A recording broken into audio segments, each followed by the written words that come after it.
Tila hindi na maawat ang Amerika ngayon dahil matapos ang third wave of strike na inilunsad nito kahapon sa Iran. Kaninang umaga lamang ay muli na namang binalikan ng Amerika ang Iran at patuloy na binomba gamit ang mga fighter jets at warship nito. Habang ang Israel naman ay muli na namang gumising at naglunsad ng mga atake. Dinalaw din ito ang grupong Houthi sa Yemen at doon ay inihatid ng Israel ang kanilang surprise gift para sa grupo.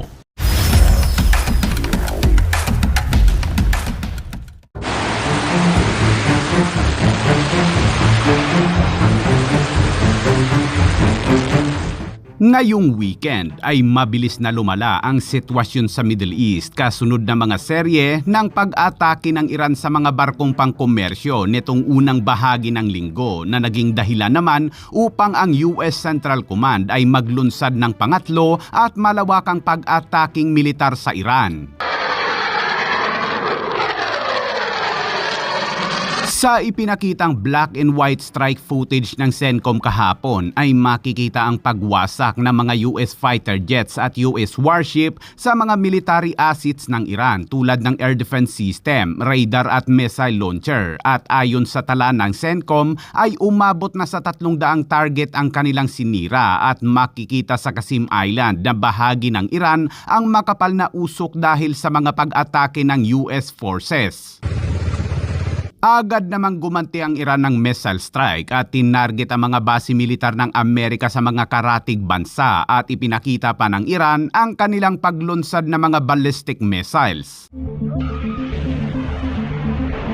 Sa isang lugar naman sa Kuwait ay makikita naman na makapal na usok at ayon sa mga report ay isa umano itong base militar ng Amerika at isang mahalagang base dahil dito umano nakaposisyon ang US Rocket Force at may mga assets kabilang ang mga HIMARS, Patriot at ATACMS ng US Army. At sa unang pagkakataon ay sinabi ng Iran sa ulat na kanilang winasak ang mga missile launcher ng Amerika kabilang daw ang mga HIMARS, Patriot at ATACMS. Pero itinanggi ng CENTCOM ang mga ulat na yan ng Iran at isa pa ay wala umanong maipakitang pruweba ang Iran at patunay na kanilang ang tinamaan. Basta't ang malinaw dyan ay tinamaan talaga ang nasabing base ngunit hindi matukoy ang mga pinsala. Habang tinamaan din ng Iran ang base militar ng Amerika sa Qatar, ngunit base sa satellite image ay tila lupa lang ang tinamaan nito at hindi mismong mga pasilidad. Pero ang mas malinaw talaga na tinamaan ng Iran mga kabayan ay ang residential area sa Loristan province sa Iran dahil sa pagbagsak ng rocket booster ng isa sa kanilang pinakawalang ballistic missiles at sa awa ng Diyos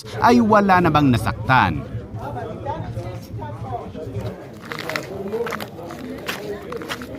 Ngunit sa gitna ng kaguluhang ito ay nagluluksa ngayon ang Washington sa isang malaking pagkawala o bigla ang pagpanaw ng senador na si Lindsey Graham. Si Senador Graham ay isang mahalagang bahagi ng patakaran panlabas ng Amerika sa loob ng mahigit 2 dekada at suportado din niya ang kampanya ni Trump na wasakin ang rehimeng Islam sa Iran. Ayon sa report, bago siya pumanaw ay nag-usap pa umano sila ni Trump sa telepono kaugnay sa isa sa gawang mga roundang pag-atake ng Amerika sa Iran. Ikinalungkot naman ng Israel ang kanyang pagpanaw dahil si Graham ay malapit na kaibigan ng Israel lalo na si Netanyahu at isa rin umano si Graham sa nag-utos umano kay Netanyahu na targetin ang mga mahahalagang infrastruktura ng Iran habang kasagsagan ng kanilang gyera noong Marso. Habang ang rehimeng Islam naman sa Iran ay masayang-masaya naman sa pagpanaw ni Graham dahil kasama umano si Graham sa kanilang listahan ng mga papaslangin.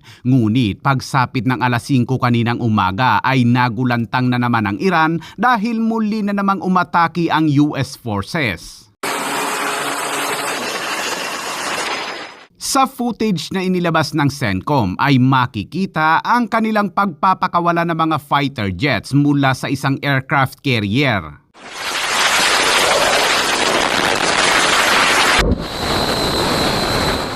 Sa isa pang footage ay makikita naman ang mga US destroyer na nagpapakawala naman ng BGM-109 Tomahawk subsonic cross missiles, isang uri ng missiles na mahirap salagin dahil sa terrain skimming at advanced guidance system nito.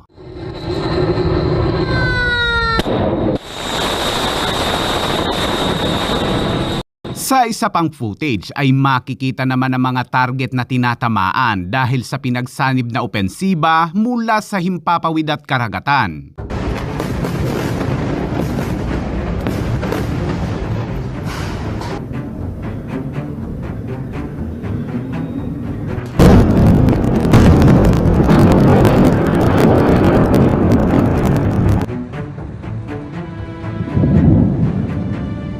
Agad namang gumanti ng missile strike ang Iran at matatanaw ang mga trails ng mga ballistic missiles nito sa himpapawid ng Bushehr. Sa ngayon, ang Jordan, Bahrain, Qatar at Kuwait pa rin ang target ng Iran at iniiwasan ng Iran ang Israel dahil alam ng Iran na kung tatargetin nito ang Israel ay ganito ang sasapitin nila.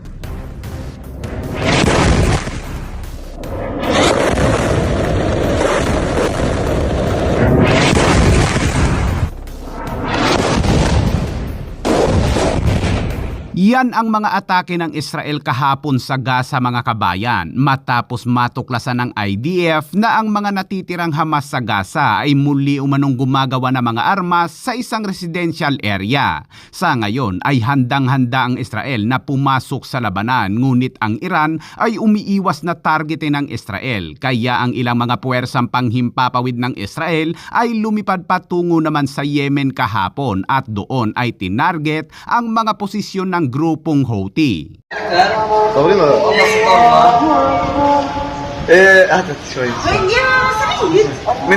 Matagal nang nakikialam ang Houthi sa mga labanan ngunit hindi ito pinapansin ng Israel. Ngunit kahapon ay napagpasyahan ng Israel na kamustahin naman ang grupong Houthi, dala-dala ang surprise gift nito.